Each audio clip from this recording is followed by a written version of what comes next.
Everything But Politics podcast. What's up, everybody? Welcome back to the Everything But Politics podcast. Today's episode is the Ryder Cup edition, which officially kicks off this week in Rome. We are excited to welcome Patrick McDonald to the show. Patrick, thank you so much for coming on, man.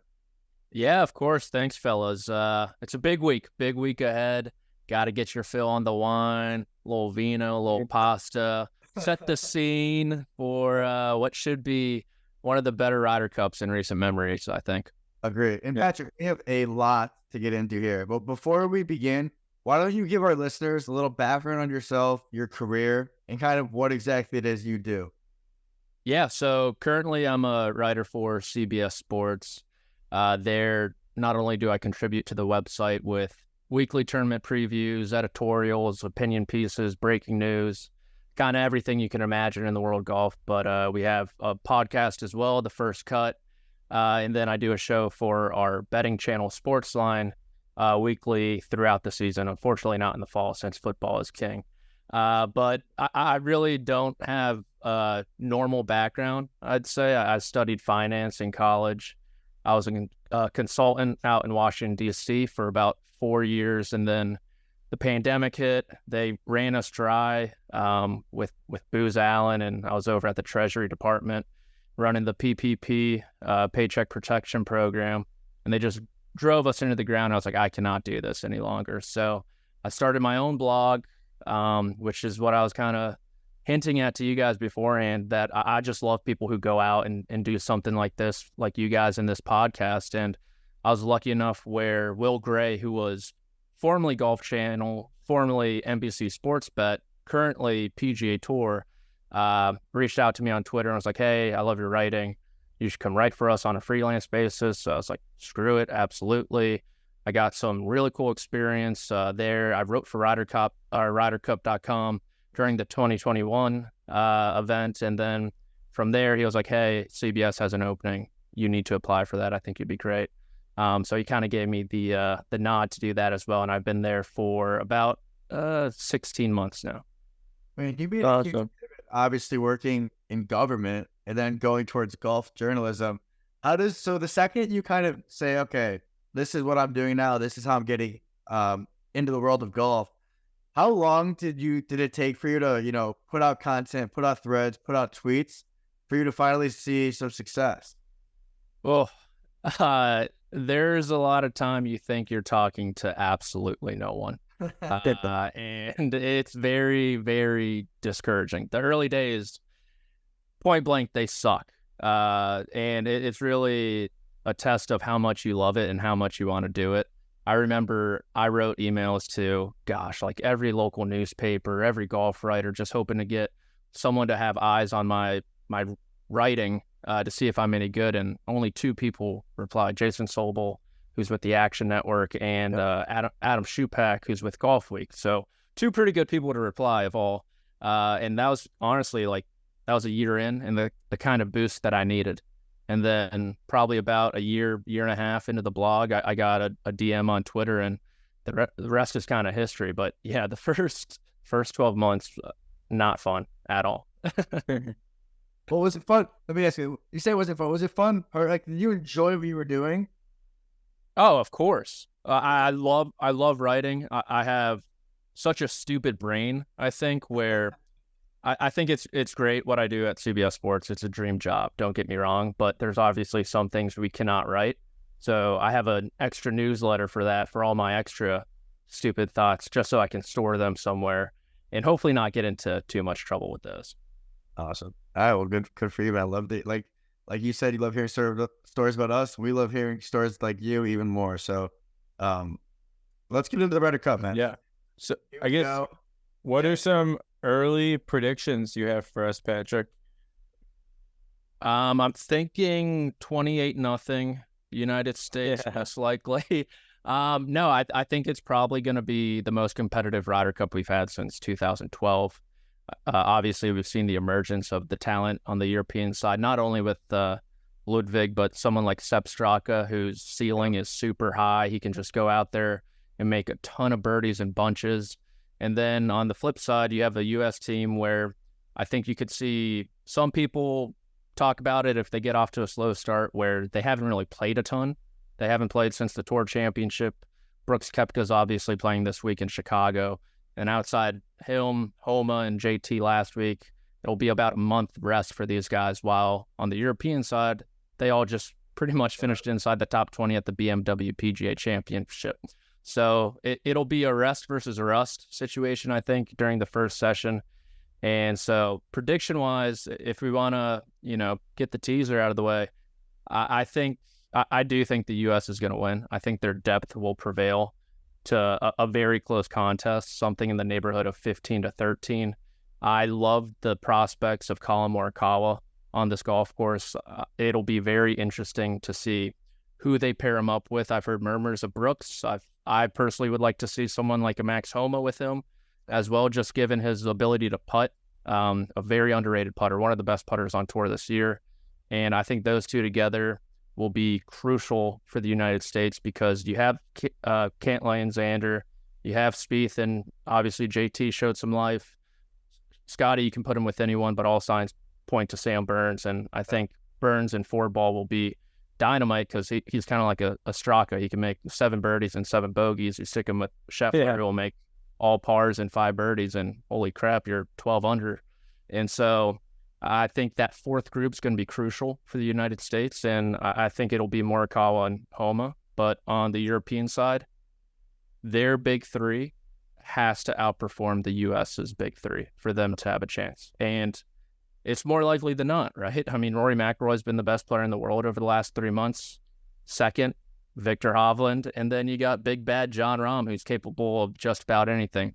So if you get that out of them, and then one of the Englishmen, I think, needs to step up big for them, whether that's a Fleetwood again, whether Fitzpatrick finally finds his footing in the Ryder Cup, maybe Hatton, maybe Rose's experience shines through. But I think one of those Englishmen really needs to come up big for the European side. And if one of them does, they could easily win. It'll be very close.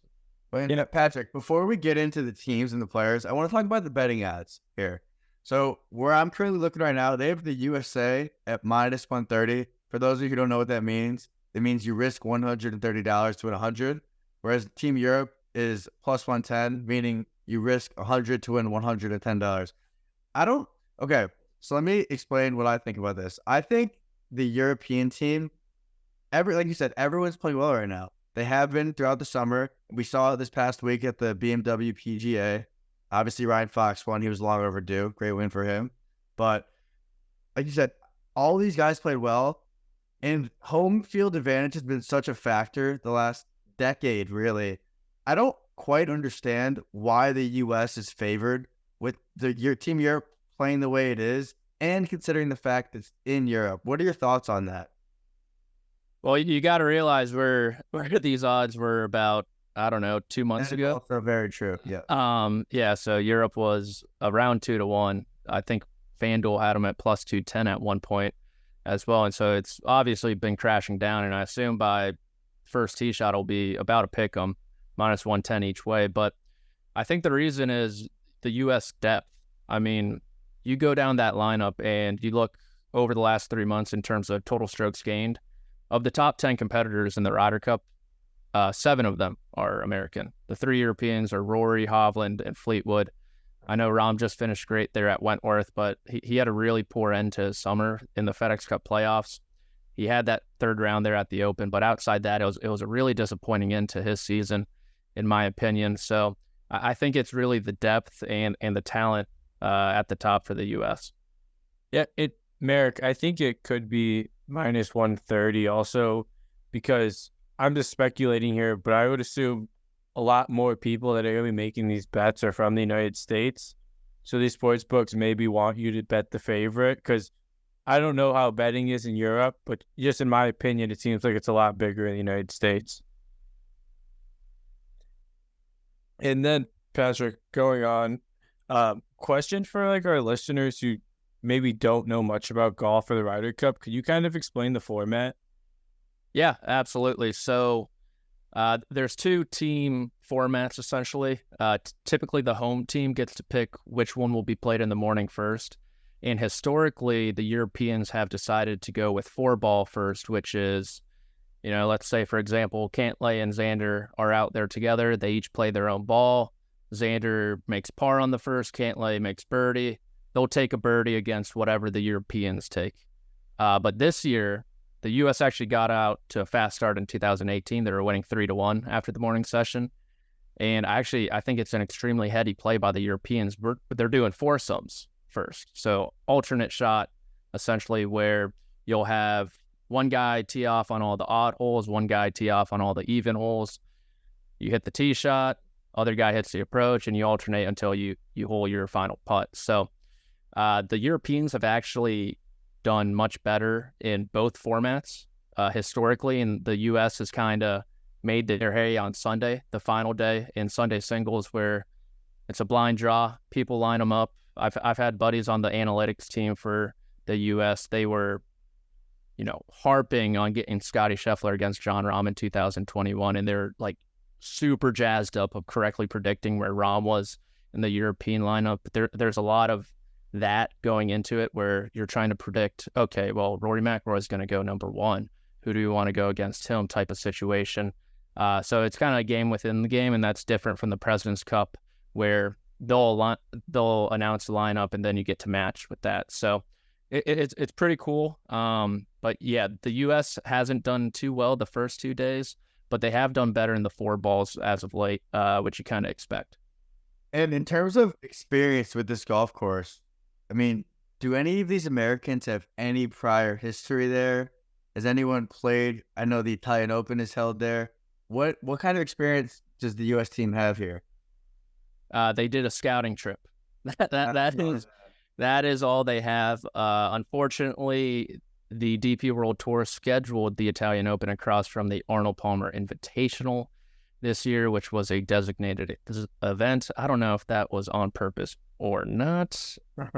I don't really believe in coincidences, but it is a great question. When you look back to 2018, there was one man who decided to go over to Le Golf National and play in the DP World Tour event.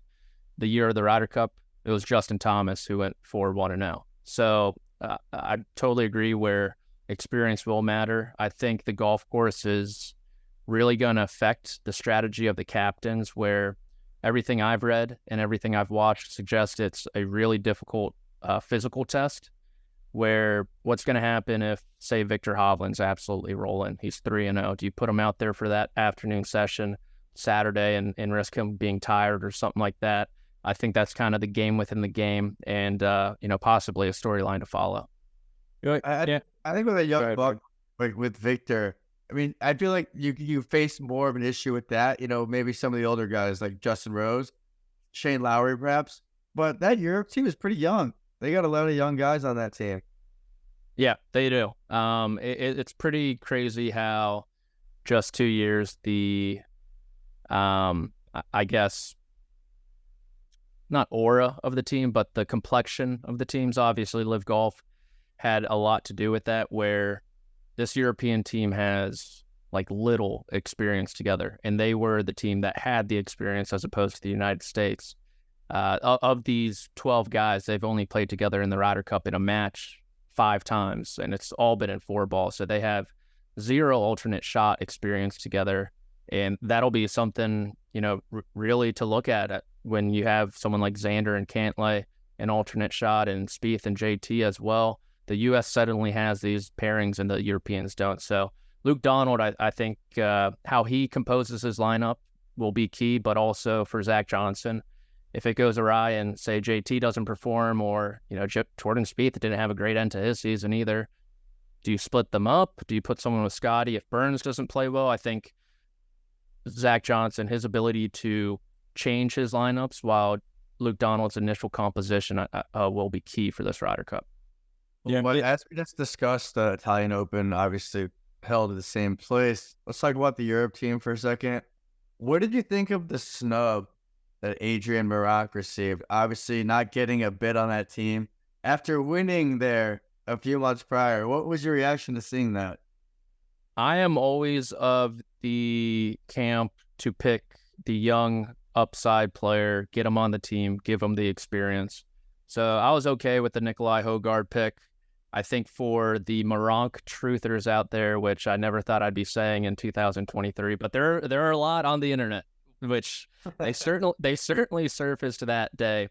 If you want to be upset about one player on the team, I think you had to go with Bobby McIntyre and him claiming that last automatic bid. If he didn't do that, I think Moronk's on the team and Bobby Mack isn't. But I like the Hogard pick. He's long off the tee. He's a great wedge player. He's also won at the golf course. He has a top 5 finish there more recently too. So great fit. And you get someone who's in his early 20s. He's younger than Ludwig. So someone in his early 20s, some experience under his belt and build him for the next couple decades. And if McIntyre doesn't finish the way he does in Scotland, is he on that team? No, he barely clipped. Oh gosh, it might have been Yannick Paul, something crazy like that. But him qualifying through the world points, I'm not sure Luke Donald gives him a pick over someone like Adrian Moronk, who's won 3 times over the last 14 months or whatever. Yeah, and Patrick, now looking at the USA team, there were some talk that, a couple of guys got snubbed, Lucas Glover, Keegan Bradley, maybe some of the live guys, Bryson or Dustin Johnson. What are your thoughts on that? Okay, so I should back up first. I've been very critical of Justin Thomas in his play this entire season. Okay. I thought you could see it coming with his shot selection, with his conversations with Bones, where he was way too aggressive, and you combine a putting stroke like his and putting performance like his, where he's just not making enough putts. You get frustrated. What does a really good iron player do when he doesn't make enough 10 to 15 footers? You try to hit the ball closer to the pin. And when you do that, you short side yourself. And during the first half of the season, his world-class short game, I think you could argue he is the best around the green in the world, got him through it. And it finally kind of deteriorated there during the middle stretch in the spring, and we saw the rounds in the 80s at the U.S. Open and the Open. That being said, I am in the camp of picking him. I think you have to. There's a lot of variables with these guys, and a big one is this isn't like any PGA Tour event. This isn't like any major. And nerves are a massive factor. With Justin Thomas, you take that out of the equation. He has been there in Paris. He lives up to the hype. He loves the thought of, or the prospect of, silencing a crowd with a putt. And so you're able to take that out. I'm not sure you can take that variable out with someone like a Lucas Glover or even a Keegan Bradley, who, yes, he's been there before in a Ryder Cup, but he hasn't been there for a decade now. And so I would have loved Keegan Bradley there. Truly, he's a great competitor. He's fiery. He's the ultimate team guy, someone you want in the locker room who really wants to win. But I think at the end of the day, you got to take JT and his upside over that. And what do you think about Dustin Johnson or Bryson DeChambeau being on the team? I saw the quote from DJ, which I think's true. If he was on the PGA Tour and he played all the events that those guys played in, he'd probably be closer, into the top 10 of the qualifying and possibly garner a pick. But he really hasn't played too great. He played well at the U.S. Open. He won in Tulsa. But outside that, it really hasn't been a consistent season for him. And Bryson, I thought if you wanted to pick one as a snub, I think Bryson was a snub after that 58, after playing great at the PGA Championship, played well at the U.S. Open as well. But you also got to remember the team room, the locker room, and he was kind of suing them. So that's a little awkward. So I don't think that's lost on a lot of guys that Bryson was literally suing them for his PIP money back. So I think at the end of the day, that might have caught up to him. Well, and so I was in the same position. I really thought Bryson deserved to be on the team. Kind of knew he wasn't going to be, but if it wasn't going to be him, it was going to be Keegan Bradley. Obviously, that didn't happen either. And Sam Burns got the bid. And at first, I was a little like, I don't know. But obviously, you throw the camaraderie into play. And I honestly completely forgot. He won the match play back in Austin in March. So that's going to be a huge factor for Zach Johnson making that decision. Yeah, it really came down to, if you look at the top 6 who automatically qualified, it really looks like each of them kind of got a date. And it came down to, at the end, the two names were Cameron Young, who finished runner-up to Sam Burns in the match play, and who Freddie Couples said was already on the team in Sam Burns. And the rumor spurring around is that Scotty Scheffler and his close friendship with Sam Burns is kind of what got him over the edge. And if you look back to the 2022 President's Cup, they went 0-3 together. But it was no fault of Burns. Scotty was horrible at Quail Hollow, and Burns kind of carried him around, made a lot of those matches competitive. So I think Scotty's got a little fire in his belly, and I think he wants to do it alongside Burns. Yeah. And what do you expect? What is this? This is Burns' first Ryder Cup, correct? Yep. He's played in the President's Cup. What do you expect out of him, obviously, with the former match play success? I think he has a ton of upside in 4-ball. You got to throw him out there with someone with Scheffler who has such a high floor where, like I said, Scotty Scheffler out there, he might miss 12 10-footers, but he's got 6-footers for birdie. He converts those. You got someone like Sam Burns who is going to make 6 birdies and 7 bogeys and maybe throw a double in there as well. But in 4-ball, when you have that steady hand like Scotty Scheffler by your side, that is a very dangerous team. So I would love to see them together. And if he plays well in 4-ball and he's under control, he's pretty wild off the tee at times. Maybe you throw him out there an alternate shot as well. But he was the only player on the U.S. team to play all 5 at the President's Cup, which I thought was surprising. I don't know if he really gets there this time with this team, but I'd expect him in 4-ball alongside Scheffler. Yeah, and Patrick, you kind of explained how the 6 qualifying, you kind of had a date and partners with the other 6. Could you kind of explain who you think will be paired both on the USA side and Europe? Yeah, Europe is a complete guessing game, if I'm being honest with you. But for the U.S. side, you really have 3 teams set in stone with JT and Spieth. You wouldn't believe it with how wild they play, but they're actually more effective in foursomes, alternate shot, which is just bonkers to me. Maybe it's just because they get up and down from everywhere and piss off their playing competitors. And then you got Xander and Cantlay, obviously, or dynamite in alternate shot. Can struggle every now and again with 4-ball, but that's a team where if their energy levels are up, I would be shocked if they don't play all 4 team sessions. And then Scheffler and Burns look to be a pair. So right there, you already got 3 teams. And I personally, like I said, I've heard Brooks and Morikawa. I like Homa and Morikawa. Just you got the Cali Connect. They played together in the Zurich Classic. They're good friends.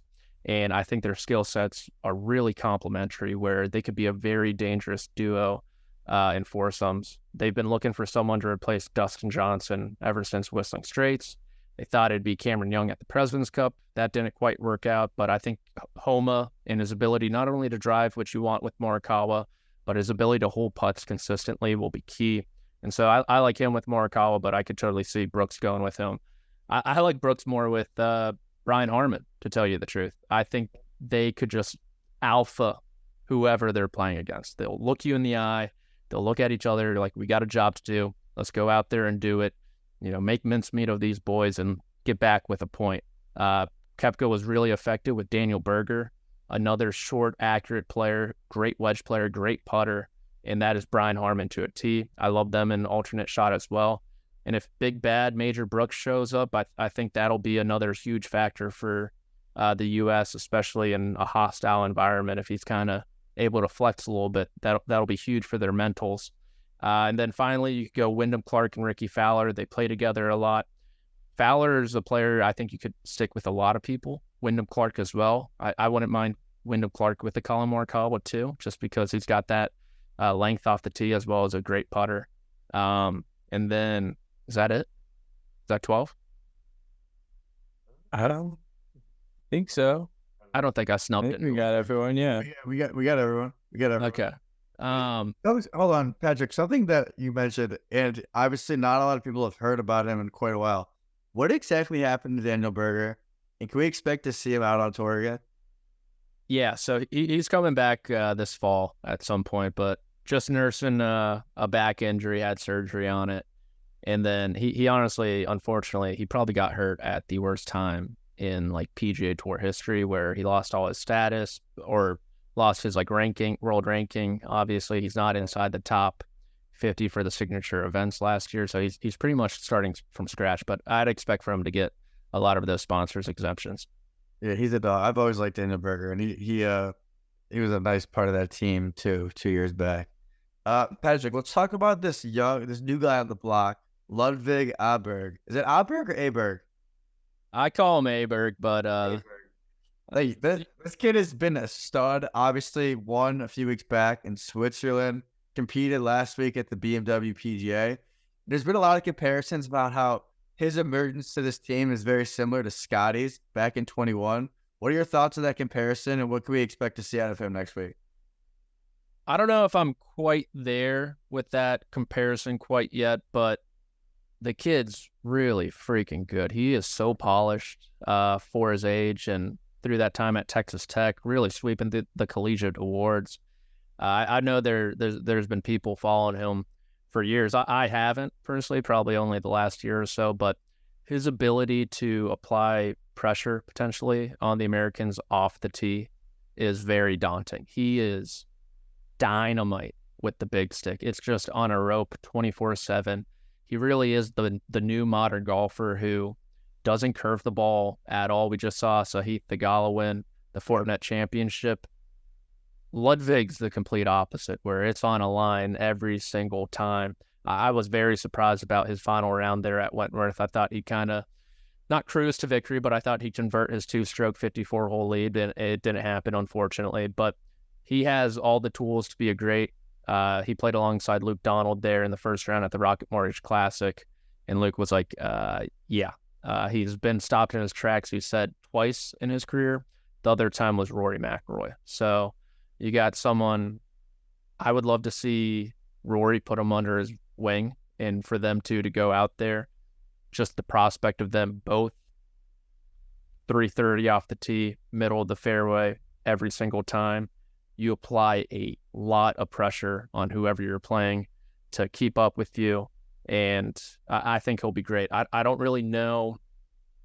I could see him like 3 out of the 4 team sessions if he plays well, but potentially to Silm too.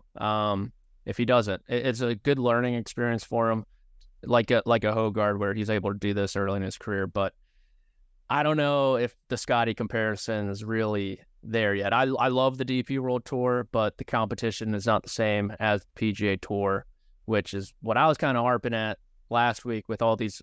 I love my European friends out there with the media and my fellow reporters. Utmost respect for them. They're sending out screenshots of the leaderboard like, oh my God, Luke Donald's smiling from cheek to cheek right now. And it's like, okay, let's look at this field.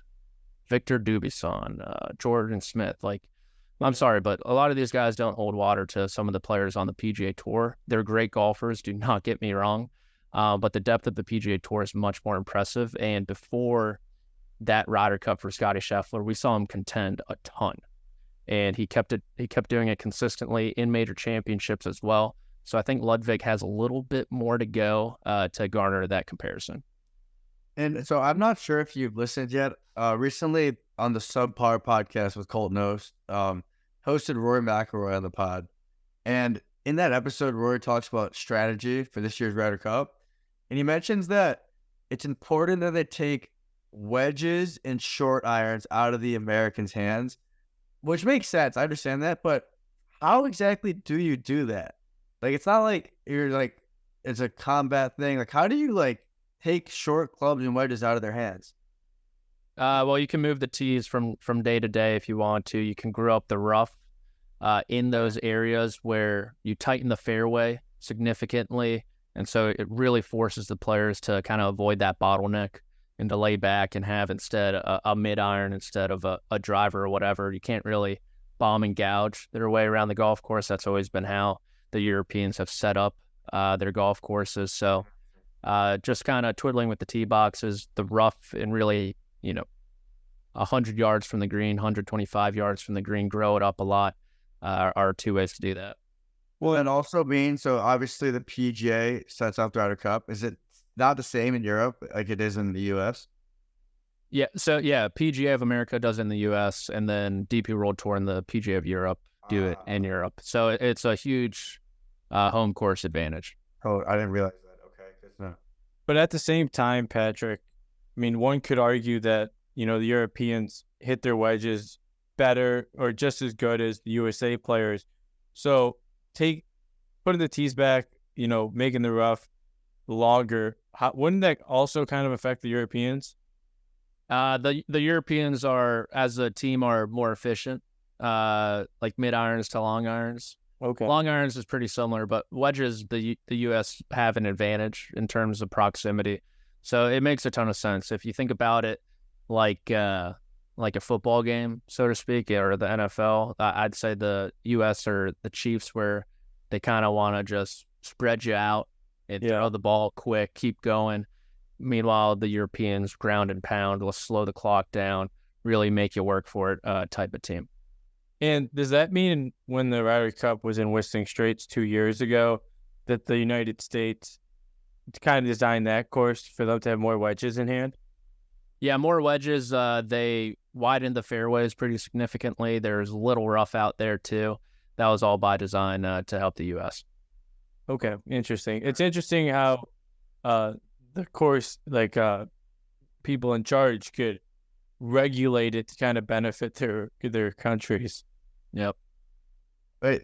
And Patrick, I think it's important that you explain to some of our listeners why American live players can play in the Ryder Cup, but why European live players cannot, because a lot of people don't understand that. Okay, so the Ryder Cup is run through two organizations. We'll start from the United States side. It is not the PGA Tour that runs the Ryder Cup. They do run the President's Cup, but they do not run the Ryder Cup. That is done by the PGA of America, which Live Golf member Brooks Koepka won this year, their championship, the PGA Championship. So because of the pandemic, a lot of these guys were still in good standing through the end of the year with the PGA of America. So Dustin Johnson, Patrick Reed, Bryson DeChambeau were still eligible in the eyes of the PGA of America. On the flip side, we're on to Europe now. That is run by DP World Tour, the equivalent kind of the PGA Tour. It's the old European Tour for those of you who do not know. Sergio Garcia, Ian Poulter, Lee Westwood, they resigned their membership in early May. You have to be a member of that tour in order to be eligible for the Ryder Cup. They resigned because their conflicting tournament regulations. Every time they'd play in a live event, they'd be fined £100,000. So a report actually just came out recently from the Telegraph saying Sergio's last-ditch effort to be eligible for the Ryder Cup, he came to the DP World Tour and he's like, all right, I'll pay all my fines if this will make me be eligible for the Ryder Cup with the new framework agreement possibly in place. Maybe I could get back in. And they said, no, sorry, maybe next season when the fluidity between the tours might begin. So because these guys are not members of the DP World Tour, which is the European Tour, they're not eligible to be in the Ryder Cup. Gotcha. Okay. Yeah. I mean, it is weird if you're on the outside looking in why Brooks can play, but why Sergio can't. So thank you for explaining that to our listeners. And Patrick, something else I want to discuss with you, obviously you having vast background into this cup. What is Zach Johnson's strategy going to be heading into the Ryder Cup? Oh, that's a great question. I'm not really too sure what he can do in terms of, the groups or the pairings kind of seem to be already made. That seems to be out of his hand. They'll have their pod system where they'll have 3 pods and kind of 4 players in each of them that might intertwine from pair to pair in case someone's struggling or whatnot. But for me, it's really a term you'll hear a lot overseas is American exceptionalism, which is why we haven't won a cup in Europe in 30 years, which for reference, it's only been 6 Ryder Cups. Okay. People are like, they hear 30 years like, oh my goodness, it's been 6 Ryder Cups. Okay. It's a lot. Don't get me wrong, but it's only been 6. Okay. And so these past teams, they used to think just because they were so much more talented than the European side, they could roll out of bed and win. And that clearly wasn't the case. And this is actually the first competition in quite a while that the U.S. will travel to international grounds without Tiger or Phil. If you think about it, last time Melbourne, Tiger Woods was the best player on that President's Cup team. And so it's a real changing of the guard. And I think this new crop of players understands that they have to prepare adequately. And you heard Jordan Spieth say it there in 2021. Yeah, this is a fantastic win, but it doesn't matter until you win one over there, in reference to Europe. So I think they're motivated enough that they know it's going to be up against them. And so for Zach Johnson, it's just, how can I put these guys in the best position possible? And it's putting them who they're comfortable with. And if someone's underperforming, next man up mentality and hope for the best. I mean, these guys are pros. They're great golfers. You have 3 major champions from this season on your team. You have a 2-time major champion, Colin Morikawa, Scotty Scheffler, who put together a historic statistical season. Like these guys, game-wise, they're great. And they believe they can win, and they know it's going to be tough. So for Zach, it's just trying to put them in the best position possible. But that's a lot easier said than done, I think. Yeah. And Patrick, what do you think Luke Donald's strategy will be? He's got to probably get his horses running downhill fast. And that is Rory, Hovland, and Rahm. And whether I think it's going to be very compelling if he pairs like a Hovland and Rahm together. Do you risk losing 2 of your horses to a pair, or do you spread them out?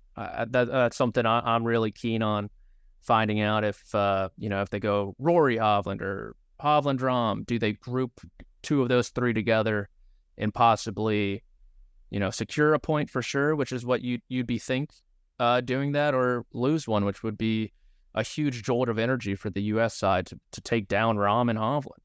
So what he does with those 3 guys will be crucial. And then from there, he needs to get contributions from the middle portion of the team. I think it will just be added bonus if Nikolai or Bobby Mack contribute in any significant manner. Zero disrespect for them. They've earned their spot on the team, but I think it's really going to be a top-heavy Ryder Cup for the European side. And if it's a Matt Fitzpatrick, who's really struggled in his 2 Ryder Cups, if it's a Shane Lowry who appears to be up to the task and rounding into a bit of form, I know there are some people murmuring on the internet that they didn't think he should have been picked because his form wasn't all that great. But you pick Shane Lowry for the Ryder Cup. Is it a Fleetwood again? Even though Sundays haven't been great recently, does he turn back into the Terminator and rekindle that Mollywood magic from 2018? So you got to get your horses out there fast, get them ahead, let them set the pace, and if they do, I mean, you're off to the races. And if you grab the lead in the first 2 sessions, it's going to be really, really tough for the U.S. to come back, I think.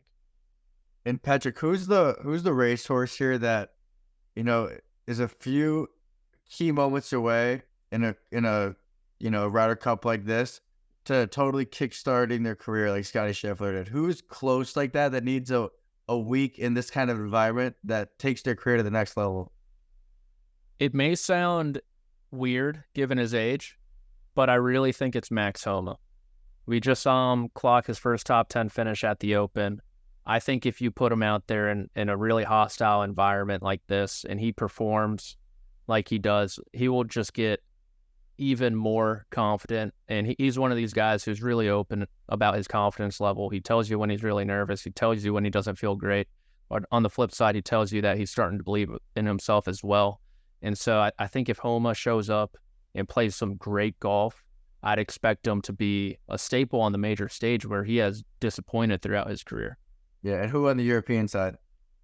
I think the easy pick is obviously Ludwig.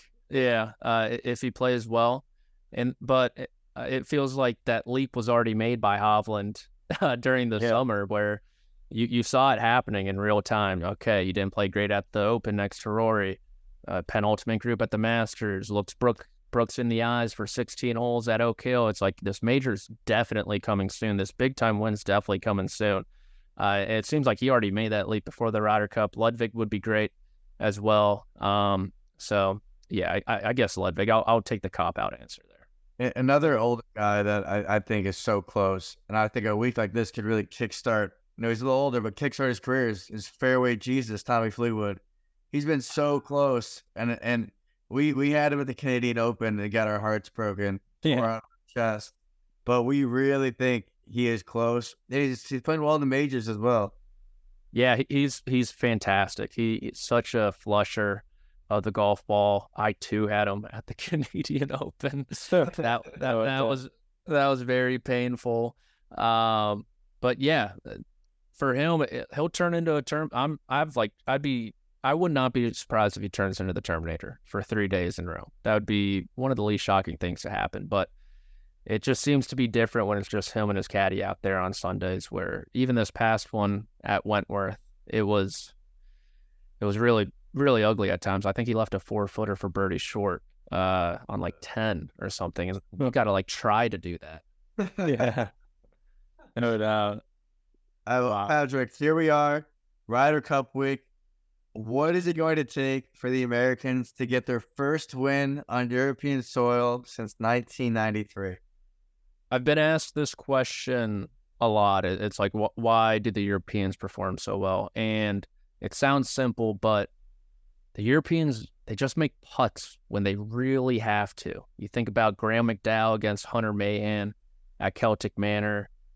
Ian Poulter is another great example. Someone like Sergio Garcia, who throughout his career was not a great putter, had an uncanny ability to rise to the moment and make putts. And I think that really comes back to preparation, getting out on the golf course early and often, scouting these different pin locations that the Europeans could put together and hitting a crap load of putts around those holes. So this isn't the same team, the same crop of players from Ryder Cups past, like I said, that thought they could roll out of bed and just win based on talent. I have faith that these guys will be well prepared.